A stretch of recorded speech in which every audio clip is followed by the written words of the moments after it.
Pickpocketing in Skyrim sucks, for so many reasons. It's unrealistic, incredibly boring, and left entirely to chance. Everything about it sucks, and in this video I'm not only going to highlight the issues with Bethesda's pickpocketing system, but I'm also going to fix all of them. First off, I want to go over the issues I see with the current system, and first among these is just how unrealistic pickpocketing is in Skyrim. While this isn't the most important of the flaws, it still is something that's always irked me a little. Squatting down next to someone and freezing time to rummage through their inventory is hardly an accurate representation of what it's like to actually pick a pocket. There's no misdirection, no sleight of hand, no actual talent whatsoever. Pickpocketing is one of the most demanding and impressive skills a professional thief can learn, but when it comes to Skyrim, all of this is lost and replaced with crouching down. The second thing I dislike with Skyrim's pickpocketing is how there's no player skill involved whatsoever. The higher your character's skill is, the better your chances of taking the item you want, but there's nothing that you yourself can do. You could get someone who had never played Skyrim before, and another player who has 10,000 hours under their belt, but there's nothing the more experienced player can do in the moment to get the edge. You could make an argument here for potions and enchantments, which are at least an element of the game which requires you to use some knowledge to equip and consume them before pickpocketing, but that's the most you can possibly do to influence the odds of a successful attempt.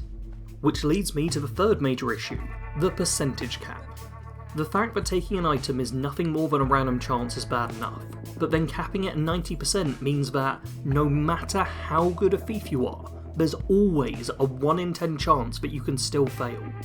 You can be wearing magical gear enchanted with Fortify Pickpocket, drink a potion that ups your chance as well, and have 100 in the skill and every single perk enabled. Even with all of that, with you basically being the greatest thief that has ever lived, there's still a 10% chance to get caught when even lifting the lightest of objects. You can get found out while stealing a single weightless lockpick, and there is nothing you can do to help with this. Let's now take a quick look at lockpicking and why these same problems don't affect that system. When picking a lock in Skyrim, you get put into this little minigame of sorts, one where you have to figure out the angle to place the pick before turning the lock. Higher relevant character skill and perks invested can make things easier, but ultimately it takes some level of player action to actually be successful in your attempt. If you have the lockpicking skill really low, and nothing else making the attempt easier, then you may struggle and break a few picks, but you can still break into a container simply by being good at the minigame. Not only does the minigame give a decent representation of what actual lockpicking is like, but it makes it so that you're guaranteed to open a lock if your character is good enough, with both in-game effects and personal prowess contributing to your chances. Bethesda shares the same basic lockpicking system between Skyrim and all of their Fallout RPGs since 3. It's a good system, easy enough for all players to get to grips with, but still with a little bit of a challenge to it so that it feels rewarding to succeed when you're proficient, and with ways to improve your chances if you're not so skilled. It's a great system, and I understand why they've stuck with it through so many games. A strong case of, if it ain't broke, don't fix it. But they've also kept pickpocketing the same between all these different games too, and here that same proverb simply doesn't apply. I don't know anyone who actively enjoys the pickpocket system that's been put in place. At best, folks seem neutral towards it, and at worst you end up with people like me, who spend days working on an entire video complaining about this one specific system, and then go on to design an entirely new pickpocket mechanic, because if Bethesda aren't up to the task, then I guess I've got to do it for them. Before I show off my design for the new pickpocket system, I do want to preface with one thing. I am not an artist. I am a writer and a designer. I can explain the system and work out the basic functional logic of it all, but actually making it look pretty isn't my forte.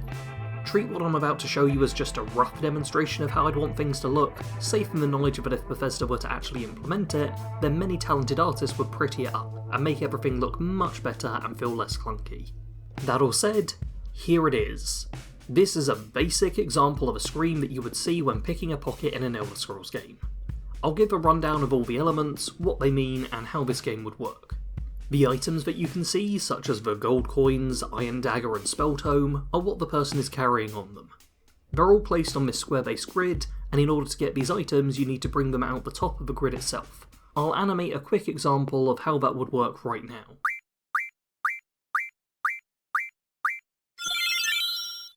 There we go, you've successfully taken some gold from the unsuspecting target.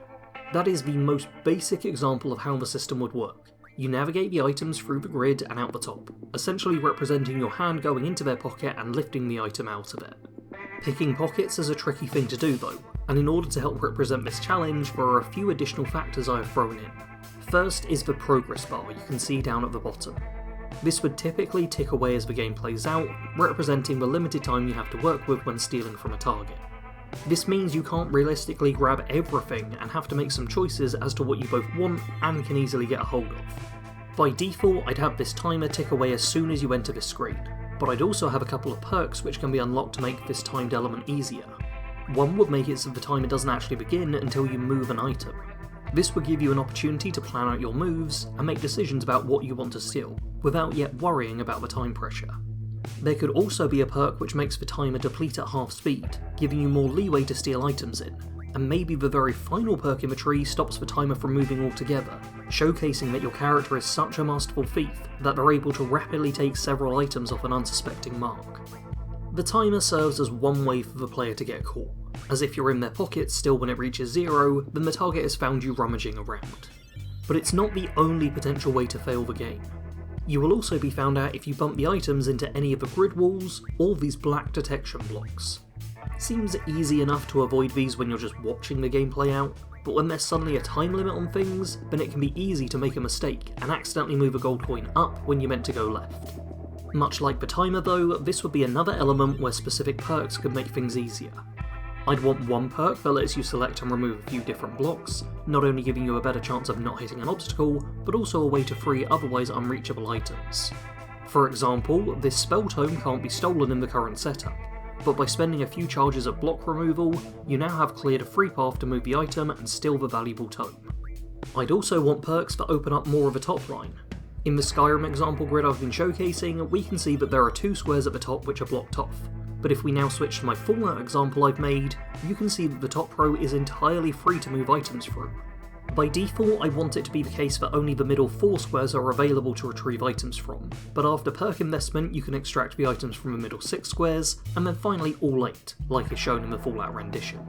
At this point I've pretty much explained all the standard elements of the game, so now let's do a quick run through from start to finish. You're walking through a wasteland settlement, and rather than conspicuously crouching down next to someone, you just walk up next to them and a prompt appears, allowing you to pick their pockets. Pressing this button then gets you into the minigame. The timer's already ticking down, so I'm just going to play things safe, navigating some of the caps in this guy's pocket, quickly lifting them and then backing out of the game before I have a chance to be detected. Nice and simple. I didn't take too big a risk, and so was able to get a small handful of caps as I walk through the market. Let's now go through the example again, but as if I was playing as a character who had invested heavily into the pickpocket perks. The timer doesn't start moving until I move an item, giving me time to look at what is on display and plan out my moves. I use my detection block removing perk to free up some room to extract all items, and then get started by hovering over one of the cap stashes and use another perk, Cap Collector, which in this instance gathers all the different bottle caps to the selected one, allowing me to quickly retrieve all this target's money without having to go after them one at a time. After that, I then go for the laser rifle. It's an awkward shape, so along with moving it in the standard way, I also have to rotate the item to be able to get my hands on it. The remaining items are easy enough to work with, and I'm able to get my hands on all of them just before time runs out. That's what pickpocketing now looks like for a high-level thief. No more of this 10% chance to get detected no matter what nonsense. If you've invested perks and got real good at the game, then you can become a great thief. But obviously not every attempt will be a successful one, so for the last example, let's go over what a failed attempt would look like. Things start out as expected, but I'm not as cool under pressure this time, and accidentally move an item the wrong way. I've messed up, but rather than the standard everyone now tries to kill you scenario of Bethesda employees, I'd want a chance to talk your way out of it. After all, many players like to play as charismatic scoundrels or dashing rogues, so why not give those players the opportunity to talk their way out of a bad situation, rather than just fight their way out of it? To give Bethesda their due, this is kind of possible in Skyrim. The surrender mechanics are a little clunky and unreliable, but you can yield to a guard and they'll give you a few options, such as paying a bribe or going to jail. This is a very good framework to start with, but could do with a bit of refining. First of all, I'd want the person who confronts you to be the person you stole from. They just found your hand in their pocket, and you better come up with a good explanation real fast. You'd then have multiple speech options, and depending on your speech skill or charisma stat, some of these will get you off the hook and others won't. In general, the better spec'd you are towards dialogue, the better your odds of talking your way out of a situation. This is already somewhat similar to how the Skyrim system works, so this is more of a change for the Fallout franchise, as the current response to spotting a pickpocket is this. I get it's for post-apocalypse and everything, but what are those cells in the Diamond City barracks for if not for arresting thieves and getting them to serve their time? But there we have it, my problems with the current pickpocketing system and my solution. At this point I'd normally point out to Bethesda that I'm available to be hired, but at the rate Microsoft keeps firing people, I figure it's probably not worth it. Hopefully those of you watching at least enjoyed this video. If you did, you can show appreciation in the comments and by pressing the like button. If you want to watch another video similar to this, then check out my earlier Skyrim has a thief problem video, which takes a more broad look at all the different thief skills. And if you want to see more from me in the future, don't forget to subscribe. As always, thanks for watching. Sarge out.